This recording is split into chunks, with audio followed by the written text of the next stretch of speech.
Hello મિત્રો, કેમ છો? આજે આપણે વહીવટી કાયદાની અંદર નવા પ્રશ્નની ચર્ચા કરીશું. આજનો આપણો પ્રશ્ન છે કાયદાનું શાસનનો સિદ્ધાંત સમજાવો. મોસ્ટ ટાઈમ પ્રશ્ન છે, ઘણી વખત પૂછાઈ ગયો છે.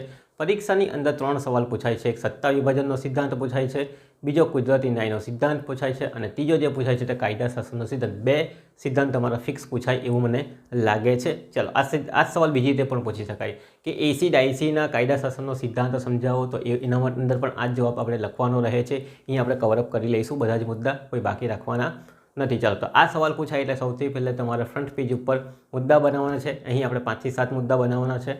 પહેલો આપણે બનાવીશું પ્રસ્તાવના, ત્યાર પછી બનાવવાનું છે કાયદા શાસનનો અર્થ, એ થોડો લખવાનો છે તમારે 5 થી 7 લીટીની અંદર ઉદાહરણ આપવાનું છે. ત્યાર પછી કાયદા શાસનનો સિદ્ધાંત ક્યારે આવેલો, તો 3 જણાની આપણે વાત કરીશું. એક છે એસી ડાયસી, બીજો છે કેસી ડેવિડ અને ત્રીજો છે આધુનિક અર્થ મુજબ કાયદા શાસન શું છે એની વાત કરવાની છે. ત્યાર પછી ભારતની અંદર કાયદા શાસનનો સિદ્ધાંત લાગુ છે કે કેમ, તો ભારતની અંદર કાયદા શાસનનો સિદ્ધાંતની વાત કરીશું. સંબંધિત 1 કે 2 કેસ તમારે સમજાવવાના છે અને સમાપન લખીને વાતને પૂર્ણ કરવાની રહે છે. ચાલો, તો શરૂઆત કરીએ. સૌથી પહેલે પ્રસ્તાવના. ભાઈ, કાયદા શાસનની પ્રસ્તાવનામાં શું લખવાનું, તો જ્યારે પણ સરકાર તમારો વહીવટ ચલાવે છે, એડમિનિસ્ટ્રેટિવનું કામ કરે છે, ન્યાયિક કૃત્ય કરે છે, વહીવટી કૃત્ય કરે છે, ત્યારે કઈ રીતે કરે, વહીવટી કઈ રીતે કરવાનું, સિદ્ધાંતના અનુસાર કરવાનું છે કે નિયમોના અનુસાર કરવાનું છે કે પોતાની મનની મરજીથી કરવાનું છે. ઓકે, તો જ્યારે વહીવટ ચલાવવો હોય તો વહીવટ કેવી રીતે ચલાવશે એ અંગેની જે વાત છે, એ અંગેના તારણો કોણે રજૂ કરેલા છે, તો એ અંગેના તારણો ડેવિડે રજૂ કરેલા છે, ડાયસીએ રજૂ કરેલા છે, જે 1885ની બુકની અંદર આપણને જોવા મળે છે. તો સરકાર જે વહીવટ ચલાવે એ કેવી રીતે ચલાવશે, જે ડિસિઝન આપશે, જે પ્રક્રિયા ચલાવશે, કઈ રીતે ચલાવશે, કોઈ નિયમ, રૂલ્સ, રેગ્યુલેશન તો હશે ને, એમને તો ચલાવે નહીં. તો કઈ રીતે સરકાર પોતાની જે જવાબદારી છે તે નિભાવશે, અથવા તો કામ જે છે, જે પ્રક્રિયા એણે બજાવવાની છે, કઈ રીતે બજાવશે, તો એ અંગેની તમામ વાત શાની અંદર કરવામાં આવેલી છે, તો આ કાયદા શાસનના સિદ્ધાંતની અંદર કરવામાં આવેલી છે, જેનું પરિરૂપ આપણને કેસી ડેવિસની અંદર જોવા મળે છે અને ડાયસીએ રજૂ કરેલું છે કે કાયદા શાસન શું છે, કઈ રીતે શાસન ચલાવવામાં આવશે. ઓકે, નામ જ છે કાયદાનું શાસન, કાયદા મુજબ શાસન ચલાવવાની વાત છે. તો એના જુદા જુદા સિદ્ધાંતો કે નિયમો કે રેગ્યુલેશનની વાત આ કાયદાના શાસનની અંદર આપણને જોવા મળે છે. તો આવું પ્રસ્તાવનાની અંદર લખવાનું કે શાસન કેવી રીતે ચલાવવાનું છે, શાના આધારે શાસન ચાલશે, કેવી રીતે ચાલશે, તે અંગેની બધી જ વાત આપણને કોણે રજૂ કરેલી છે, તો એ અંગેનો અભિપ્રાય ડાયસીએ રજૂ કરેલો છે, કેસી ડેવિસે રજૂ કરેલો છે અને એની ચર્ચા નીચે મુજબ આપણને જોવા મળે છે. એ રીતે તમારે પ્રસ્તાવનાને ફ્રેમ કરવાની છે 5 થી 7 લીટીની અંદર. ચાલો, પછી આપણે વાત કરીશું કાયદા શાસનનો અર્થ, કાયદા શાસન કોને કહેવામાં આવે. ચાલો, તો જ્યારે પણ સરકારે પોતાનું કૃત્ય કરવું હોય, કામ કરવું હોય, કોઈ પ્રક્રિયા અપનાવવાની હોય તો કેવી રીતે ચલાવશે, વહીવટ કેવી રીતે ચલાવશે, તો જોઈ લઈએ કે રૂલ ઓફ લોની અંદર, રૂલનો મતલબ થાય નિયમ અને લો એટલે કાયદા. રૂલ ઓફ લો, કાયદાનો નિયમ શું છે તેની વાત છે. તો કાયદો જે ચાલશે એ નિયમ મુજબ જ ચલાવવાનો છે, સિદ્ધાંત મુજબ જ ચલાવવાનો છે, એની વાત આપણને કરવામાં આવેલી છે. કે સરકાર જ્યારે કોઈ પ્રક્રિયા અપનાવે, સરકાર દ્વારા વહીવટ ચલાવવામાં આવશે, તે વહીવટ કાયદાના સિદ્ધાંતને આધારે જ ચલાવવામાં આવશે. પોતાની મનમરજી મુજબના કે આખો જ નિયમો જાતે બનાવી લે એવું ચલાવવામાં આવશે નહીં. કાયદાની અંદર જે સિદ્ધાંતો કે નિયમો કાયદામાં બનાવવામાં આવેલા છે, એ સિદ્ધાંતો અને નિયમોનું પાલન કોણે કરવાનું છે, તો અમલદાર સાહેબે કરવાનું છે, અથવા તો રાજ્ય સરકારે કરવાનું, અથવા તો કેન્દ્ર સરકારે કરવાનું, અથવા એમની સંસ્થાએ કરવાનું છે. ઓકે, તો એની વાત કરવામાં આવે છે. રૂલ ઓફ લો મુજબ સરકારે કાયદામાં જે સિદ્ધાંતો અને નિયમો છે તે મુજબ જ કાર્ય કરવાનું છે. પોતાની મરજી મુજબ વહીવટ કરી શકશે નહીં. કાયદાના સિદ્ધાંતો, નિયમો આધારિત શાસન ચલાવો. તો કાયદાની અંદર જે નિયમો, સિદ્ધાંતો, રૂલ્સ, રેગ્યુલેશન, વટહુકમ, નોટિફિકેશન જણાવવામાં આવેલા હોય તે મુજબ જ એમણે વહીવટ ચલાવવાનું છે. હવે કયા કયા ટાઈપના કામ કરવામાં આવે, તો તમને ખબર છે વહીવટી કૃત્યો એટલે કે વહીવટી કૃત્યોની વાત કરવાની, વહીવટી કાર્યોની વાત કરવાની. તો વહીવટી કાર્યો કરતા હોય કોણ કરે, કલેક્ટર લોકો કરે. તો એમણે પણ આ જે કાયદામાં કીધેલું તે મુજબની જ પ્રક્રિયા અપનાવવાની. પછી ન્યાયિક કૃત્યો એટલે કે કોણ આવી જાય, સુપ્રીમ કોર્ટ અને હાઈકોર્ટને જિલ્લા અદાલત આવે. તો જે કુદરતી ન્યાયના સિદ્ધાંતોનું પાલન કરેલું છે, જે નિયમો છે કાયદામાં જેવું કીધેલું એ મુજબ જ એમને હુકમો અને ચુકાદો આપવાનો હોય. અર્ધન્યાયિક કૃત્યો આવે, બરાબર, જેની અંદર ટ્રિબ્યુનલો પોતાના ચુકાદા આપે. તો આ જે અર્ધન્યાયિક કૃત્યો છે, વહીવટી કૃત્યો છે, ધારાકીય કૃત્યો છે, એ કેવી રીતે કામ કરશે, તો આ જે સિદ્ધાંતો આપેલા છે, જે નિયમો કાયદામાં કહેવામાં આવેલા છે તે મુજબ જ કામ કરશે, તે મુજબ જ એમણે વહીવટ કરવાનું છે એને શું કહેવામાં આવશે? કાયદા શાસન તરીકે ઓળખવામાં આવે. મીન્સ કે તમારે શાસન ચલાવવું હોય, શાસનની અંદર ઘણા બધા કામ થાય, એક જ કામ નહીં થાય, વહીવટી કામ થાય, ન્યાય આપવાનું કામ થાય, અન્યાયિક કૃત્યો થાય, કાયદા ઘડવાનું કામ થાય. તો એ કાયદાના જે નિયમો છે, રૂલ્સ રેગ્યુલેશન છે, એની અંદર જ તમારે રમવાનું હોય. ઓકે, દાખલા તરીકે ક્રિકેટની અંદર નિયમ છે કે તમારા પગની અંદર બોલ લાગે તો LBW એમ.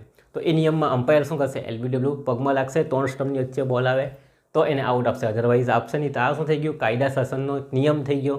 એનું પાલન કોણે કરવાનું? તો અમ્પાયરે કરવાનું. તેવી રીતે અહીં અમ્પાયરના ઉદાહરણ દ્વારા આપણે સમજીએ કે સરકાર કઈ રીતે કામ કરશે, જે બી ડિસિઝન આપશે, જે બી હુકમ આપશે, જે બી પ્રક્રિયાઓ પ્રસ્થાપિત કરશે, જે બી કાર્ય કરશે તે સાના મર્યાદામાં કરશે. તો જે નિયમો અને સિદ્ધાંતો કાયદાની અંદર બનાવેલા છે એને ધ્યાનમાં રાખીને એણે શું કરવાનું છે? શાસન કરાવવાનું છે. શાસનની અંદર ઘણું બધું કરવાનું આવે, કાર્ય કરવાના આવે, પ્રક્રિયા ચલાવવાની આવે, બધું સાંભળવાનું આવે, હુકમનામા આપવા પડે, ઓકે, કેસ ચલાવવા પડે, બધું જાતનું આવતું જોવા મળે. પણ અહીં તમારે લખી દેવાનું કે ન્યાયિક કૃત્યો, વહીવટી કૃત્યો, અર્ધન્યાયિક કૃત્યો, ધારાકીય કૃત્યો, જે બી ટાઈપના કૃત્યો કરવામાં આવશે એ ચોક્કસ પ્રકારની કાયદાના જે સિદ્ધાંતો છે પ્રસ્થાપિત કરેલા છે સરકારે કે સંસદે બનાવેલા એ મુજબ જ એમણે ચલાવવાનું રહે છે.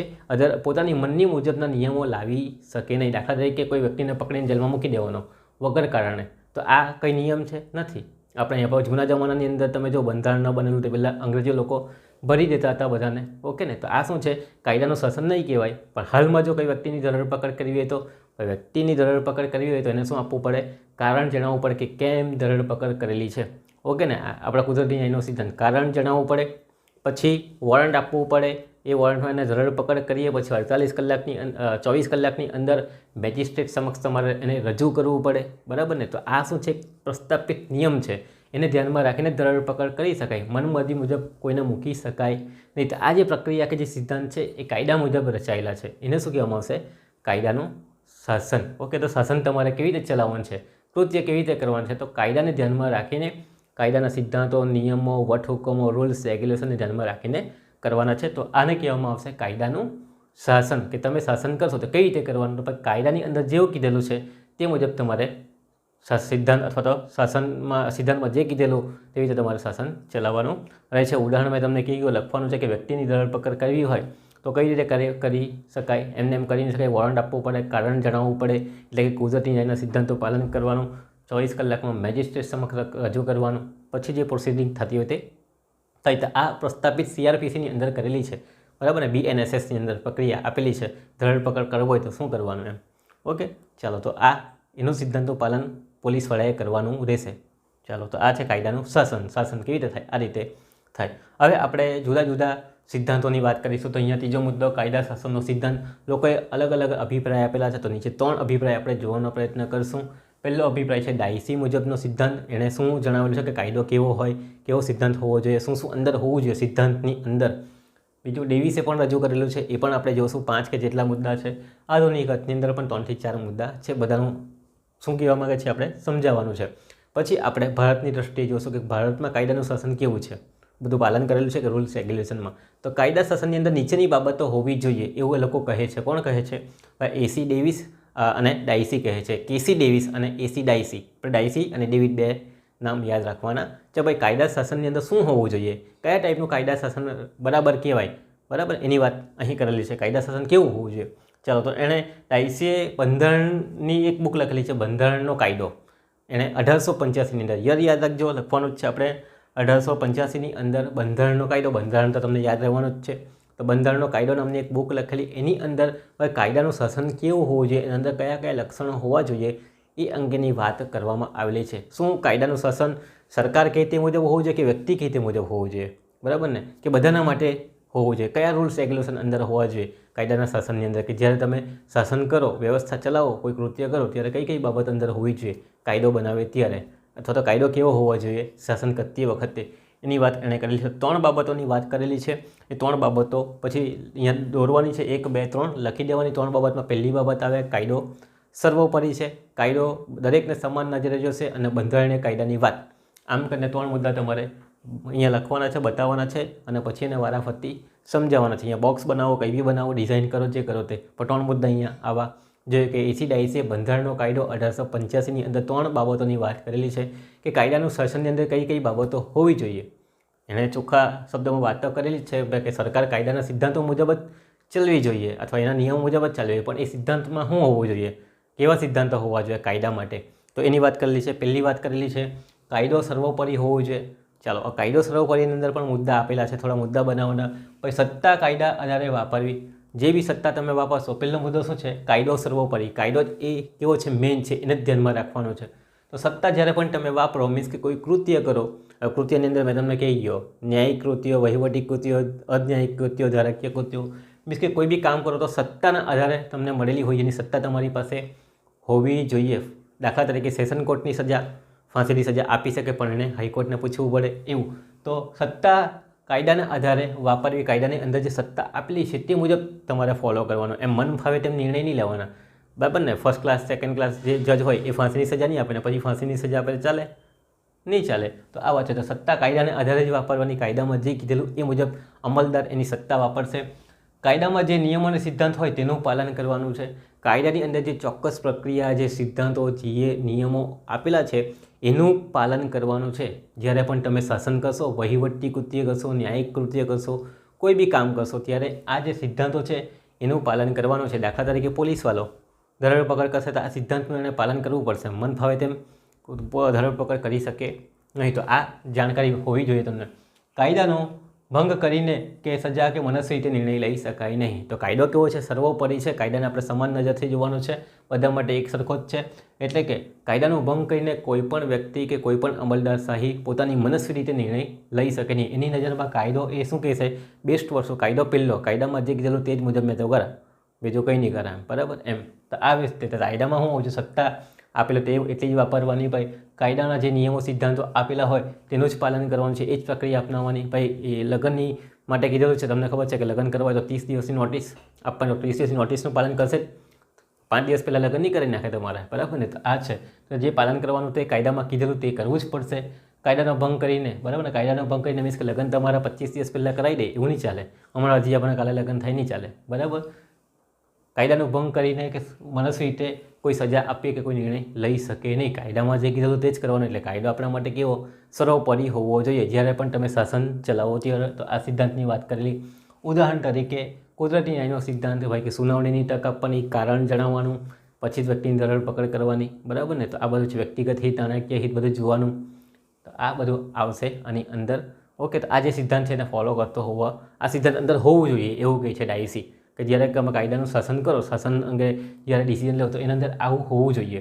મનમતી મુદ્દાના નિર્ણય હોવા જોઈએ નહીં, આખુશાહી વલણ હોવા જોઈએ નહીં. ચાલો, બીજી વાત કરવામાં આવેલી છે કે દરેક વ્યક્તિ માટે કાયદો કેવો હોવો જોઈએ, સમાન. જ્યારે તમે કાયદાનું શાસન કરો તો દરેક વ્યક્તિને સમાન નજરે જોવા જોઈએ. પછી ઉચ્ચ અધિકારી હોય, ગરીબ વર્ગ હોય કે મધ્યમ વર્ગનો હોય, દાખલા તરીકે રાષ્ટ્રપતિ હોય કે સમાન નાગરિક હોય, દરેક માટે કેવો હોવો જોઈએ. અદાણી અને અંબાણીની વાત કરીએ, એવી મોટા કરોડપતિ વ્યક્તિ છે અને આપણે નોર્મલ વ્યક્તિ છે, તો બંને માટે કાયદો કેવો હોવો જોઈએ, સમાન હોવો જોઈએ. પેલા વ્યક્તિ માટે અલગ ને આપણા માટે અલગ એવું હોવું જોઈએ નહીં. જ્યારે પણ તમે વહીવટ કે શાસન કરો તો દરેક વ્યક્તિ માટે કાયદો કેવો હોવો જોઈએ, સમાન હોવો જોઈએ. એની વાત પણ કોણે કરેલી છે, ડાયસે કીધેલું કે કાયદાનું શાસનની અંદર આ ઉલ્લેખ હોવો જોઈએ, આ વસ્તુ હોવી જોઈએ, અધરવાઇઝ એને કાયદાનું શાસન કહેવાય જ નહીં એમ.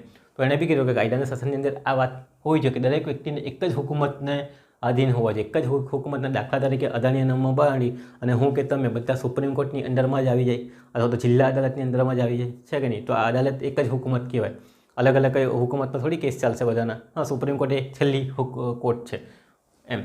પછી ચાલો, પછી ગમે તે વ્યક્તિ હોય, બરાબર, ઉચ્ચ વર્ગમાં હોય કે નિમ્ન વર્ગમાં હોય, બધા કેવા હોવા જોઈએ, એની નજરમાં સમાન હોવા જોઈએ. પછી ગમે તેટલી મોટી પદવી ધરાવતા હોય, નાગરિક માટે સમાન ધોરણો સ્થાપિત કરવા. દરેક નાગરિક માટે કેવા હોવા જોઈએ, સમાન ધોરણો હોવા જોઈએ. ગરીબ વર્ગ માટે અલગ, મધ્યમ વર્ગ માટે અલગ, નાના વર્ગ માટે અલગ એવું નહીં. દરેક માટે એક જ પ્રક્રિયા, ધરપકડની એક જ પ્રક્રિયા છે. તે ગરીબ વર્ગ માટે બી સેમ જ છે, અમીર વર્ગ માટે પણ સેમ જ છે. ઓકે, તો આ વાત છે કે દરેક વ્યક્તિ માટે જ્યારે શાસન કરો કાયદાનું ત્યારે કેવું હોવું જોઈએ, સમાન ધોરણેની વાત કરેલી હોવી જોઈએ. સમાનતાના ધોરણો સ્થાપિત થયેલા હોવા જોઈએ. ઓકે, જ્યારે પણ તમે શાસન કરશો, કંઈ કૃત્ય કરશો તેની વાત. તો આની પણ વાતનો હિમાયતી બતાવેલી છે. ડાયસીએ કીધું કે આવું હોવું જોઈએ કાયદાની શાસનની અંદર.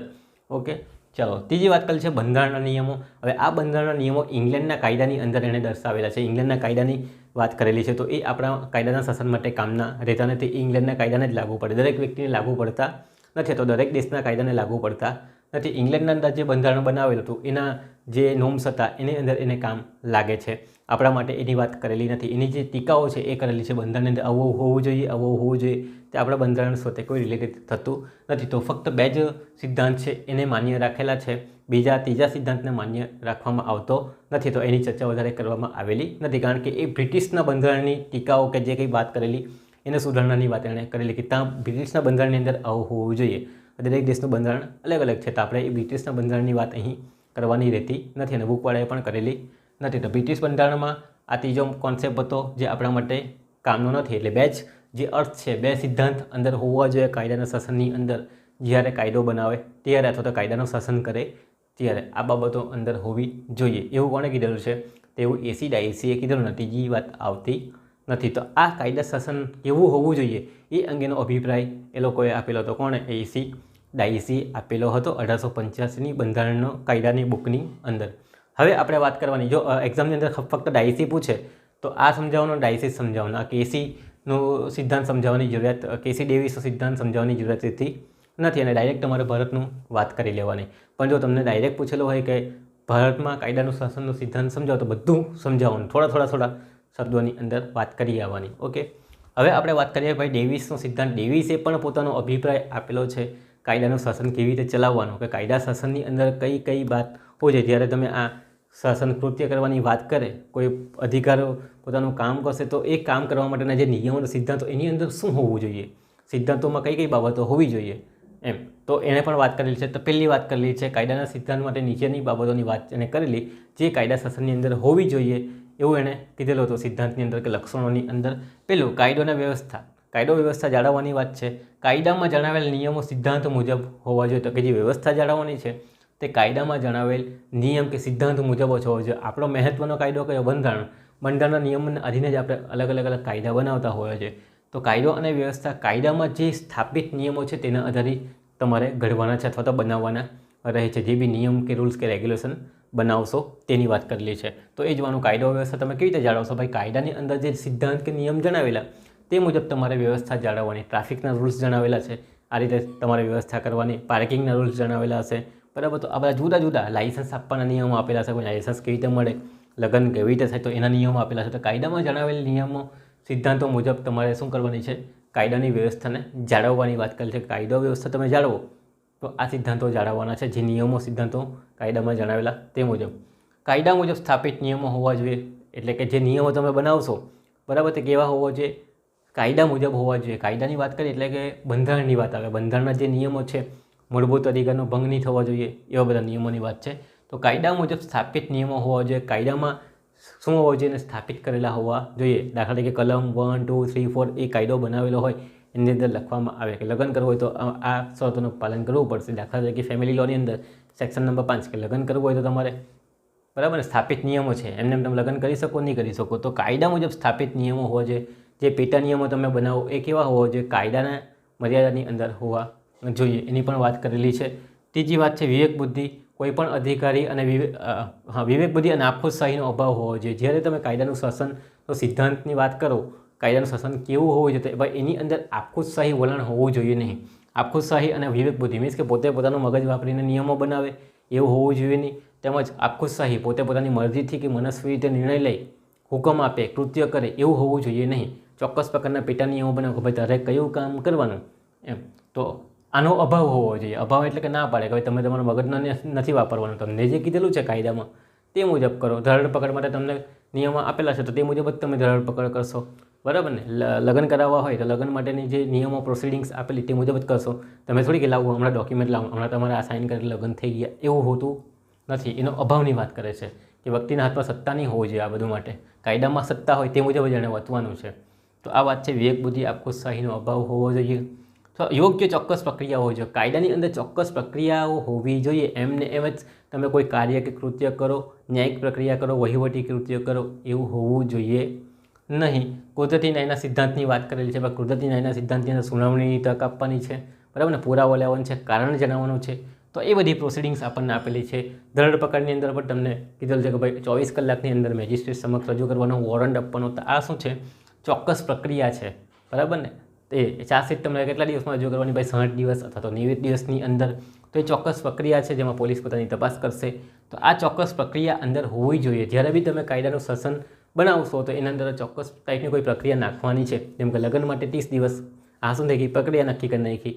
ઓકે, તો આવું કાયદો જ્યારે બનાવો તો આવી ચોક્કસ પ્રક્રિયા એનો અમલ લોકો કરી શકે એવી પ્રક્રિયા અંદર તમારા નિયમો અંદર બનાવવાના છે કે જે બધાને લાગુ પડે. ઓકે, ન્યાયિક પુનરાવલોકન હોવું જોઈએ. કાયદાની અંદર સમીક્ષા પણ હોવી જોઈએ. કોઈ ભૂલ કે એવું થતું હોય ઓકે કાયદા શાસનની અંદર, તો એને શું કરી શકાય? સમીક્ષા કરી શકાય, એને બદલી શકાતા હોવા જોઈએ. દાખલા તરીકે કલેક્ટર તમને કોઈ હુકમનામું આપે તો આપણે ક્યાં જઈએ? પછી હાઈકોર્ટની અંદર જતા હોઈએ, હાઈકોર્ટ પછી સુપ્રીમ કોર્ટની અંદર.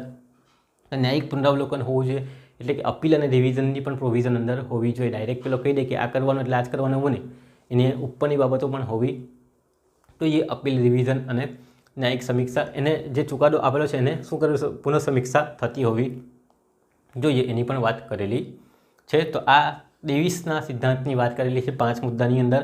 તમને જેટલા યાદ રહે એટલા લખવાના. મેં તમને કીધું જ છે કે ખાલી કાયદાનું શાસન પૂછે અને તમારે આ કેસી ડેવિસનો સિદ્ધાંત ન લખવો હોય તો પણ ચાલશે, બરાબર? કારણ કે પછી સવાલ ઘણો બધો લાંબો થઈ જતો હોય છે.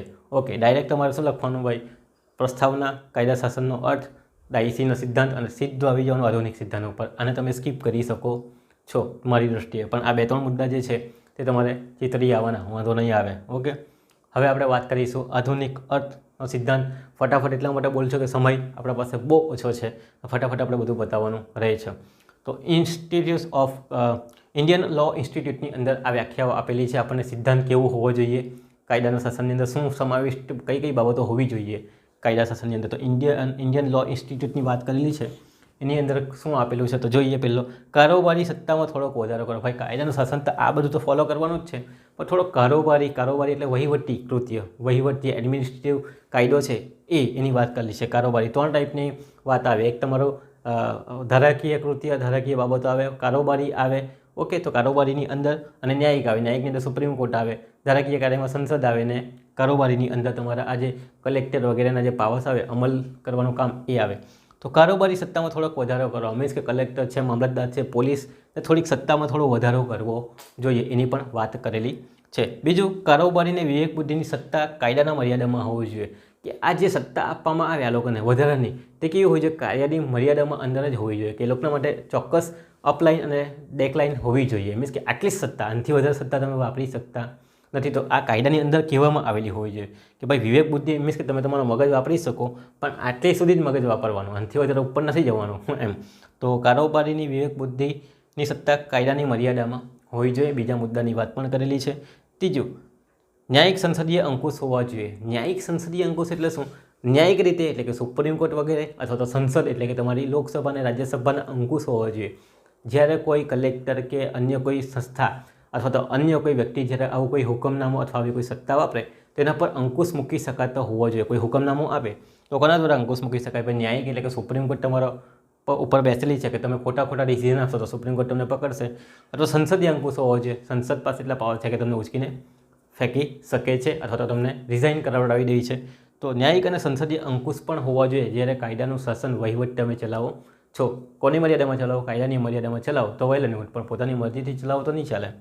ચાલો, કુદરતી ન્યાયના સિદ્ધાંતનું પાલન થવું જોઈએ. કુદરતી ન્યાયના સિદ્ધાંતની અંદર આપણે જોઈ જ ગયા છે. સુનાવણીની તક આપવાની છે, કારણ જણાવવાનું છે, વ્યક્તિગત હિત, નિષ્પક્ષ ન્યાય બધું જોવાનું છે. તો કુદરતી ન્યાયના સિદ્ધાંતોનું પાલન થવું જોઈએ. કાયદાનું શાસન જ્યારે અમલીકરણ કરો ત્યારે તમારા પાસે સત્તા છે તો તમારે આ બધી બાબતો ધ્યાનમાં લઈને ડિસિઝન કે કંઈ કાર્ય કરવાનું રહેશે, એમને એમ નહીં થાય. ઓકે, એની વાત કરેલી છે. આમ યોગ્ય ફોજદારી પ્રક્રિયા, કાનૂની બાબતો તેમજ સુનાવણીની તક આવી ગઈ. કુદરતી સિદ્ધાંતની અંદર સ્વતંત્ર ન્યાય, કોઈ પક્ષપાત હોવા જોઈએ નહીં, સમાન ન્યાયનું ધોરણ જળવાય તે રીતે. ઓકે, વ્યક્તિ કરતાં કાયદો ઊંચો મહત્ત્વનો. વ્યક્તિ કરતાં કાયદો કેવો છે? ઊંચો, સર્વોપરી હોવો જોઈએ. વ્યક્તિ ગમે તેવો હોય, ઊંચો હોય, નાનો હોય, પણ કાયદો કેવો હોવો જોઈએ? સર્વોપરી હોવો જોઈએ. એની વાત અહીં કરવામાં આવેલ છે. તો કાયદાના શાસનની અંદર નીચે ઉપરની જે બધી બાબતો છે એ ધ્યાનમાં રાખવાનું. ભાઈ કાનૂની બાબતોની અંદર શું કીધું? તો સુનાવણીની તક હોવી જોઈએ. સ્વતંત્ર ન્યાયતંત્ર હોવું જોઈએ, પોતાની રીતે નિર્ણય લઈ શકતું હોવું જોઈએ ન્યાયતંત્ર. સાચું છે કે ખોટું? કોઈ પક્ષપાત નહીં હોવું જોઈએ કે ઊંચ માટે આ અને ગરીબ માટે આ, આવા કોઈ ધોરણો અલગ અલગ નહીં હોવા જોઈએ. પક્ષપાત નહીં થવું જોઈએ. સમાન ન્યાયનું ધોરણ જળવાવું જોઈએ. એ વાત અહીં કરવામાં આવે કે જ્યારે કાયદાનું શાસનની વાત કરે, વહીવટી કૃત્ય કરવું હોય અથવા તો કોઈ ધોરણો તમારે બનાવવા હોય, નિયમો બનાવવાના હોય કાયદા શાસન માટે, વહીવટ ચલાવવા માટે, તો આ બધું તમારે ધ્યાનમાં રાખવાનું છે. અને પછી એ નિયમો કે પેટા નિયમો કે સિદ્ધાંતો તમારે બનાવવાના છે. એમને તમે પોતાની મરજી મુજબના નિર્ણયો લઈ શકતા નથી. તો જ્યારે સંસદ કાયદો બનાવશે અથવા કોઈ વ્યક્તિ પોતાની વિવેક બુદ્ધિ વાપરશે તો આ બધી બાબતોને ધ્યાનમાં લેશે કાયદામાં અંદર, પછી વાપરે રૂલ ઓફ લો. ઓકે, ચાલો હવે આપણે વાત કરવાના છે ભારતમાં કાયદાનું શાસન. તો ભારતમાં કાયદાનું શાસનનો સિદ્ધાંત સ્વીકારેલો છે કે કેમ? આવા બધા નિયમો આપણને દેખાય છે કે કેમ જ્યારે કાયદાનું શાસન આપણા દેશની અંદર ચાલે છે ત્યારે? તો ભારતની અંદર કાયદાનું શાસન સ્વીકારેલું છે. કઈ કઈ બાબતો તમને લાગે કે આ વસ્તુ સ્વીકારેલી છે આપણે અહીંયા? શું આપણે અહીંયા સ્વતંત્ર ન્યાયતંત્ર છે? શું આપણે અહીંયા કુદરતી ન્યાયના સિદ્ધાંતનું પાલન થાય છે? બરાબર, આપણે અહીંયા સ્વતંત્ર રીતે નિર્ણય લઈ શકે છે કોઈ પણ વ્યક્તિ, બરાબર, હરીફરી શકે છે. ચોક્કસ પ્રક્રિયા જે આપેલી છે કાયદાની અંદર, જે સિદ્ધાંત છે એનું પાલન થાય છે ખરી? અને અંદર આપણે વાત કરી ગયા કે આવા બધા સિદ્ધાંત અંદર દેખાવા જોઈએ આપણને, આવા લક્ષણો આપણને દેખાવા જોઈએ કાયદા શાસનની અંદર. તો ભારતની અંદર છે કે નથી? તો ભારતની અંદર છે એમ કહે છે. કાં જોવા મળે તો એની આપણે વાત આખી સમજાવવાની રહી. અને એક જ બે કેસ સમજાવવાનું. તો પહેલું ભાઈ આમુખની અંદર જ જોવા મળે. બંધારણ તમે જો આમુખની અંદર શાની વાત કરેલી છે? સામાજિક, આર્થિક, રાજનૈતિક ન્યાયની વાત કરેલી છે. દરેકને સમાન ન્યાય આપવાનો છે. સામાજિક, આર્થિક, રાજકીય. જો આમુખ કાઢશો એટલે તમને દેખાઈ જશે ન્યાયની વાત કરેલી છે. કયા ન્યાયની વાત? ભાઈ સામાજિક, આર્થિક, રાજકીય એ ન્યાય તમને દરેકને સમાન આપવામાં આવશે. ઓકે, પછી બીજી શાની વાત કરેલી છે? તક અને દરજ્જાની વાત. દરેકને સમાન તક અને દરજ્જો પણ આપવામાં આવશે. ન્યાય આપવાની પણ વાત કરેલી છે. ન્યાય કેવો આપવામાં આવશે? ભાઈ આર્થિક, સામાજિક, રાજકીય, તક અને દરજ્જો પણ કેવો આપવામાં આવશે? સમાન. આ આમુખની અંદર વાત કરેલી છે. તો આ લક્ષણ આપણને આમુખની અંદર દેખાય છે. પછી બીજી વાત આપણને અનુચ્છેદ 32 અને 226માં દેખાય છે કે આપણે આપણા મૂળભૂત અધિકારનું શું કરી શકીએ? પાલન કરી શકીએ છીએ. સ્વતંત્રતાનો અધિકાર આપેલો છે, સમાનતાનો અધિકાર આપેલો છે. ઓકે, પણ જો આપણા અધિકારનો ભંગ થાય તો આપણે ક્યાં જઈ શકીએ છીએ? અપીલ કરી શકીએ છીએ, રીટ્સ માંગી શકીએ છીએ. કોની પાસેથી? તો સુપ્રીમ કોર્ટ પાસેથી, હાઈકોર્ટ પાસેથી. આર્ટિકલ 32 અને આર્ટિકલ 226 અંતર્ગત. અથવા તો આપણા મૂળભૂત અધિકાર જોખમાઈ જતા હોય એવા સંજોગોની અંદર આપણે જિલ્લા અદાલતની અંદર પણ શું કરી શકીએ છીએ? તો અપીલ વગેરે કરી શકીએ છીએ. તો એની વાત કરેલી છે કે ભાઈ મૂળભૂત અધિકારનો ભંગ થાય, જે આર્ટિકલ 12 થી 35માં જોવા મળે, એનો ભંગ થાય તો આપણે આર્ટિકલ 32 અને 226 જે હાઈકોર્ટની અંદર શું કરી શકીએ? રીટ્સ કરી શકીએ છીએ. અથવા તો જિલ્લા અદાલતની અંદર આપણે શું કરી શકીએ? તો અપીલ કરી શકીએ છીએ. એની વાત કરેલી છે. દાખલા તરીકે આપણે વ્યક્તિગત સ્વતંત્રતા છીનવાઈ જાય, સમાનતાના અધિકારનો ભંગ થાય તો આપણે સીધા આર્ટિકલ 32 અનુસાર ક્યાં જઈ શકીએ? સુપ્રીમ કોર્ટમાં જઈ શકીએ. તો આ સિદ્ધાંતની વાત કરીએ. મૂળભૂત અધિકાર સામે આપણને ઉપચારો પણ આપે છે, વિશિષ્ટ દાદ પણ આપણને જોવા મળે છે. ચાલો, તો એની પણ વાત કરી છે કે આ આપણને જોવા મળે ન્યાયિક પુનરાવલોકન દેખાય. બીજું ને સ્વતંત્ર ન્યાયતંત્ર. તો સ્વતંત્ર ન્યાયતંત્ર છે આપણે અહીંયા, બરાબર. કોઈ ઉપર દબાણ નહીં મળે, કોઈ રાષ્ટ્રપતિનો દબાણ કે પછી વડાપ્રધાનનું આપણને અહીંયા દબાણ નથી. સુપ્રીમ કોર્ટ, હાઈકોર્ટ કે જિલ્લા અદાલત શું છે? પોતાના જે કાયદાના સિદ્ધાંતો કે જે પ્રક્રિયા આપેલી છે કાયદા મુજબ, એને ધ્યાનમાં લઈને ડિસિઝન આપશે. કોઈ વ્યક્તિનો ફોન આવે કે ભાઈ એને છોડી દો, એવું નથી. કાયદાની ચોક્કસ પ્રક્રિયા અપનાવવામાં આવે છે. તો જિલ્લા અદાલત, હાઈકોર્ટ છે, સુપ્રીમ કોર્ટ છે, વહીવટી તંત્રને અદાલતની મર્યાદા ઓળંગતા અટકાવે. જ્યારે બી કોઈ આવા અમલદારશાહી પોતાની ગમે તેવા ડિસિઝન આપતા હોય, કોઈ કૃત્ય કરતા હોય, ત્યારે અદાલતો એમને શું બતાવી દે છે? એમની ઓકાત બતાવી દે છે કે ભાઈ તમે તમારી મર્યાદામાં સત્તા વાપરો, તમને આ સત્તા આપવામાં આવેલી નથી. જ્યારે પણ આવા ગમે તેવા ચુકાદાઓ આપણને જોવા મળતા હોય ત્યાં તો જિલ્લા અદાલત, હાઈકોર્ટ, સુપ્રીમ કોર્ટ શું બતાવે છે? એમની મર્યાદા ઓળંગતી અટકાવે છે.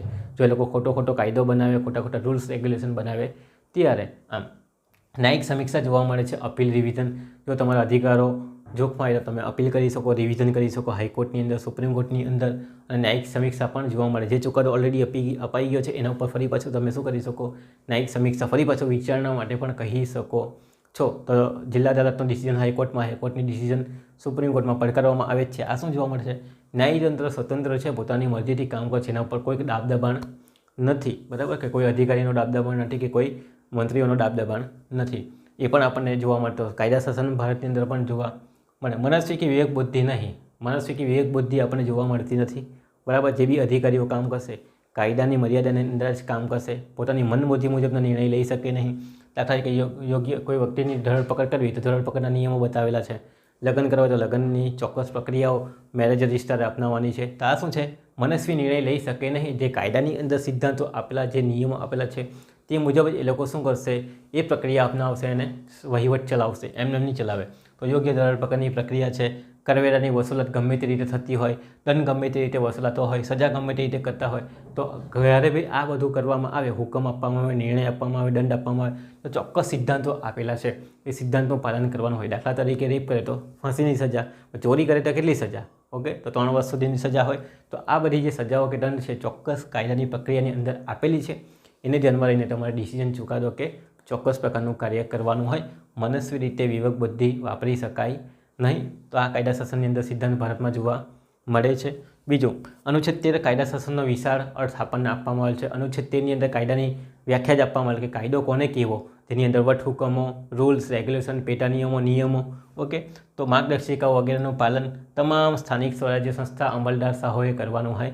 દરેક જે અધિકારીઓ છે એ શું કરશે, વટહુકમ, નિયમો, માર્ગદર્શિકા એ કાયદો છે એમ સમજીને કામ કરશે, પોતાની મનની મરજી મુજબ કામ કરશે નહીં. તો અનુચ્છેદ 13ની અંદર પણ એની વાત કરવામાં આવેલી છે. એ પણ આપણે અહીં લખવાનું કે જે બતાવે છે કે કાયદાનું શાસનનું પાલન કરે છે લોકો. ઓકે, દાદની વાત કરીએ કે રાજ્ય સામે પણ રાજ્ય ગમે તેવા નિર્ણય આપતી હોય, રાજ્યની અંદર મેં તમને કીધું વ્યાખ્યા આર્ટિકલ 12 અનુસાર સ્થાનિક સ્વરાજ્યની સંસ્થા અધિકારીઓ બધા જ આવી જાય છે. તો અધિકારીઓ કે રાજ્ય સરકાર કે કેન્દ્ર સરકારના કોઈ વ્યક્તિ દ્વારા ખોટી રીતે નિર્ણય અપાયેલા હોય તો એની સામે આપણે શું કરી શકીએ, અપકૃત્ય બદલ અથવા કરાજન્ય જવાબદારી. આપણે ઓલરેડી સવાલ કરાવી ગયા છે કે સરકારની જવાબદારી શું, તો અપકૃત્ય જવાબદારી, કરાજન્ય કોઈ કૃત્ય કરે તેવા સંજોગોની અંદર તમે દાદ માંગી શકો, એમની સામે નોટિસ ફટકારી શકો, એમની સામે દાવાઓ કરી શકો છો, મનાઈ હુકમ માંગી શકો છો, બરાબર, વળતર માંગી શકો છો. તમારું ઘર તોડી પાડે વગર પરવાનગી વગર પ્રક્રિયા અપનાવ્યા વગર તો તમે શું કરશો, તો તમે અરજી કરશો, દાવો કરશો સરકાર સામે કે મારું ઘર જબરદસ્તી વગર પ્રક્રિયાએ તોડી નાખેલું છે. તો આ દાદો પણ તમે માગી શકો. આ કિસ્સાની અંદર જોવા મળે, સ્વતંત્ર ન્યાયતંત્રની અંદર જોવા મળે છે, દાદની અંદર જોવા મળે છે. તો અહીંયા ઓલરેડી થોડો કોન્સેપ્ટ આપણને આપી ગયા કે કાયદાનું શાસન કેવું હોવું જોઈએ. તો આ મુજબ કાયદાનું શાસન હોવું જોઈએ. તો એ જ આપણને ભારતની અંદર પણ જોવા મળે છે. આઈપીસી હશે, સીઆરપીસી હશે, એ બધા કાયદાની અંદર ચોક્કસ પ્રકારની પ્રક્રિયાઓ કે નિયમો કે બધું રેગ્યુલેશન આપણને આપવામાં આવે છે. પણ આ બધું બાબતો ધ્યાનમાં રાખીને જ એ કાયદાઓ બધા બનાવેલા છે. તો એની વાત કરેલી છે. તો આ ભારતની અંદર આટલું તમારે લખી આવવાનું. ભારતના કાયદાનું શાસન છે, બરાબર, કાયદાનું શાસનનો સ્વીકાર કરેલો છે. કાં એના અંશ કે નમૂના જોવા મળે તો એ તમારે આ મુદ્દાની અંદર સમજાવવાના છે. પછી આપણે કેસની વાત કરીએ કે કયા કયા કેસની અંદર કાયદાનું શાસનની વાત કરેલી છે. મીન્સ કે ચોક્કસ પ્રકારની ન્યાયતંત્ર છે કે પ્રક્રિયા અપનાવેલી છે કે એવા રૂલ્સ આપણને દેખાય. તો પેલું Kesavananda Bharati versus state of Kerala famous case છે, તમને ખબર જ છે. કેશવાનંદ ભારતીનો કેસ 1973ની અંદર આવેલો. એની અંદર શું કીધેલું, કાયદાનું શાસન બંધારણનો મૂળભૂત માળખાનો ભાગ છે. કાયદાનું શાસન એટલે શું કે તમે બંધારણની અંદર કોઈ પણ વસ્તુ ચેન્જ કરી શકતા નથી, સુધારો કરી શકતા નથી. મીન્સ સુધારો કરવો હોય પણ એના ઢાંચાને તમે બદલી શકતા નથી. એ ઢાંચો એ મેન બાબત છે, બરાબર ને, કાયદો એ મેન બાબત છે એમ. તો કાયદાનું શાસન એ બંધારણનો મૂળભૂત માળખાનો ભાગ છે એવું આ કેસની અંદર પણ કહેવામાં આવેલું છે. એ તમે લખી શકો છો. બીજું, શીલા બોરસે વર્સિસ મહારાષ્ટ્ર 1983નો કેસ છે. શીલા બોરસે એટલે તમારે યાદ રાખવાનું કે ધરપકડ કરાયેલ વ્યક્તિ જેલની અંદર હોય એની અંદર વાત કરી છે કે ભાઈ પોલીસ જેલમાં સ્ત્રી કેદીઓ માટે માર્ગદર્શિકા, યોગ્ય વર્તન માટેની માર્ગદર્શિકા. સ્ત્રી જો આવેલી હોય તમારી જેલની અંદર તો તમારે ચોક્કસ પ્રકારનું વર્તન કરવાનું છે એવી માર્ગદર્શિકાઓ જાહેર કરેલી છે કે એમને ચોક્કસ પ્રકારના હાથ બી ટચ નહીં કરવાના, બરાબર ને, એમને પછાડી પેલી શું કે હથકડી વગેરે નહીં પહેરાવવાની. એ બધા રૂલ્સ રેગ્યુલેશનો એમને માર્ગદર્શિકાઓ ગયેલ છે કે એમની સાથે કઈ રીતે વર્તન કરવું જ્યારે ફિમેલ જેલની અંદર આવેલી હોય ત્યારે. પછી જે આરોપી હોય તો પણ ઓકે, તો એની વાત પણ કરેલી છે શીલા બોરસેની. આ શું બતાવે છે, સમાન બતાવે છે, બરાબર, સમાન ન્યાયની વાત કરે છે. ચાલો, કે ગમે તે વર્તન નથી કરવાનું. આરોપી છે તેનો મતલબ એવું છે કે તમે મારો ને બધું કરો. ઓકે, તો આ મૂળભૂત અધિકારનો બતાવે છે કે એમને પણ મૂળભૂત અધિકાર આપવામાં આવે છે. ભલે ને આરોપી હોય તો શું થયું, મૂળભૂત અધિકાર એમને બી છે. ગમે તેવું વર્તન કરી શકાય નહીં, વ્યવસ્થિત વર્તન તમારે કરવાનું છે. એની વાત શીલા બોરસે કેસની અંદર છે. ત્રીજી, Somraj versus state of Haryana. Somraj versus state of Haryana 1990નો કેસ છે. એની અંદર વાત કરી કે આપૂત સત્તાનો અભાવ અને કાયદા શાસનનું પ્રથમ પગથિયું છે. પ્રથમ પગથિયું કેવી રીતે કહી શકે, ભાઈ આપખુદ સત્તાનો અભાવ, પોતાની મરજીથી નિર્ણય નહીં લઈ શકે. એને જો ડિસિઝન લેવા હોય તો કાયદાના ચોક્કસ પ્રસ્થાપિત જે નિયમો હોય એ મુજબ જ લેવા પડશે. ભાઈ ધરપકડ કરવી છે, કર, કઈ રીતે કરવાની, આ રીતે જ કરવાની છે. બીજા કોઈ રૂલ્સ રેગ્યુલેશન બનાવી શકે નહીં. તો આપખુદ સત્તા, પોતાની મરજી મુજબ નિર્ણય લેવાની સત્તા ન હોવી, એનો અભાવ હોવો, એ બી શું કહેવાય, કાયદા શાસનનું પ્રથમ લક્ષણ છે, બરાબર. તો આ વસ્તુ છે, પોતાની મરજી મુજબ કોઈ ડિસિઝન આપેલો હશે તો કીધું સુપ્રીમ કોર્ટે કે ભાઈ આપખુદશાહીનો અભાવ હોવો જોઈએ, બરાબર. અહીં પોતાની મરજી મુજબ નિર્ણય લઈ નહીં શકાય, તમે લઈ નહીં શકો. તમારે કાયદાને જે કાયદામાં કીધેલો છે, જે નિયમો સિદ્ધાંતો બનાવેલા એ મુજબ જ તમારે કામ કરવાનું છે અથવા તો પ્રક્રિયા અપનાવવાની છે. એ રીતે જ ધરપકડની એ વાત છે. તો આ 3 કેસમાંથી તમને 2 જે આવડતા હોય તે લખવાનો પણ સમય મર્યાદાનો ખ્યાલ રાખજો. એ લખવામાં તમે શું થશો, અટવાઈ જશો. તો આ ક્વેશ્ચન પૂછાય એટલે સૌથી પહેલાં તમારે પ્રસ્તાવના સમજાવવાની, કાયદા શાસનનો અર્થ સમજાવવાનો, કાયદા શાસનના સિદ્ધાંતમાં આ 3 વસ્તુની વાત કરવાની મેં તમને કહી ગયો છે કે ભાઈ 23નું ન લખશો તો પણ ચાલશે, લખો હોય તો લખજો. પછી ભારતમાં કાયદાનું શાસનનો સિદ્ધાંત સમજાવશો, કેસ 2 સમજાવવાના અને સમાપન લખીને વાતને પૂર્ણ કરવાની રહે. સમાપન તમે તમારા શબ્દમાં બનાવી રાખજો કે ભાઈ કાયદા શાસન એટલે કે તમારે શાસન ચલાવવું હોય તો કાયદા મુજબ જ ચલાવવાનું છે. સરકાર કોઈ બી ડિસિઝન આપશે, વહીવટી કૃત્ય કરશે, ન્યાયિક કૃત્ય કરશે, અન્યાયિક કૃત્ય કરશે તો ભાઈ એણે કાયદા શાસનને ધ્યાનમાં રાખીને, મીન્સ કે કાયદાના સિદ્ધાંતોને ધ્યાનમાં રાખીને, નિયમોને ધ્યાનમાં રાખીને, પેટા વિભાગોને ધ્યાનમાં રાખીને એણે શું કરવાનું છે તો બધા કૃત્યો કરવાના છે. એમને મન ફાવે તેવા કૃત્યો કરી શકાય નહીં. ઓકે, તો આ બધી વાત ભારતના કાયદા શાસનની અંદર પણ કરવામાં આવેલી છે. આ રીતે તમારે ક્વેશ્ચનને ફ્રેમ કરવાનો છે. તો 7 પેજની અંદર એને લખવાનો પ્રયત્ન કરશો, પૂછાય તો લખજો. બીજા ક્વેશ્ચન સાથે આપણે ફરી પાછા મળીશું. ત્યાં સુધી તમારો આભાર.